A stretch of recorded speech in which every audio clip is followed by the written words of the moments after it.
2020 елның 3 октябрендә татар халкының легендар җырчысы, Россиянең һәм Татарстанның халык артисты Габдулла Тукай исемендәге дәүләт премиясе лауреаты Илһам Гыйльметдин улы Шакиров истәлегенә мемориал такта ачылды. Мемориал такта Казанның Николаев урамындагы 5-нче йорт диварына куелды. Илһам Шакировны кояш дип атадылар. Ялгыз бөркет белән дә чагыштырылды. Ак җилкәнле карапка да тиңләделәр мемориал такта ачылу тантанасында. Илһам абый шу татарның гөрләп торган, шаулап торган диңгезендәге карап шикелле булды, ак җилкәнле.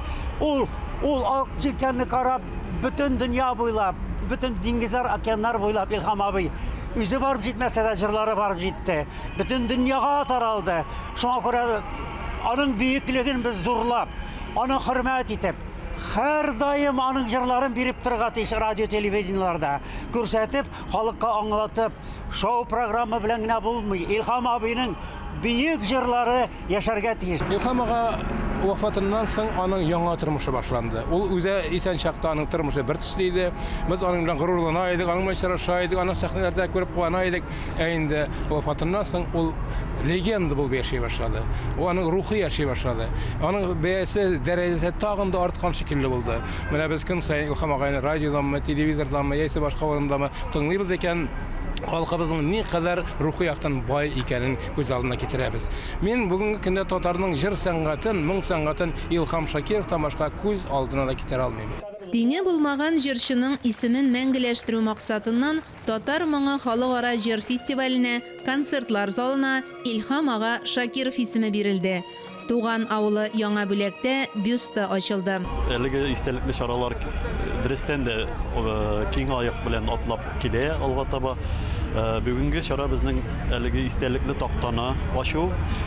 Күреп торасыз, әлеге йортта безнең нинди генә биек даһи кешеләребез яшәмәгән һәм кемнәргә куелмаган 6 такта менә санап чыктык әлеге бинада. Шулар арасында Илһам абый да безнең бик матур үзенең урынын алды. Илһам абый менә шушы йортта 3-нче катта 1974 елдан башлап 2005 елга кадәр яшәде. Илһам абыйның иң якты еллары шушы йортта үтте. Инде бу сукмаклардан ул 1000 тапкыр үтте. Монда бу фатирда татар халкының күп кенә түгел, бик күп иҗат кешеләре монда очраштылар Илһам белән, җырчылар, биючеләр, шагыйрьләр, язучылар, бик күп кешеләр шушы йорт аркылы үттеләр. Бик күп данлыклы шәхесләр яшәсә дә, үзара аны Илһам Шакиров йорты дип йөртәләр иде.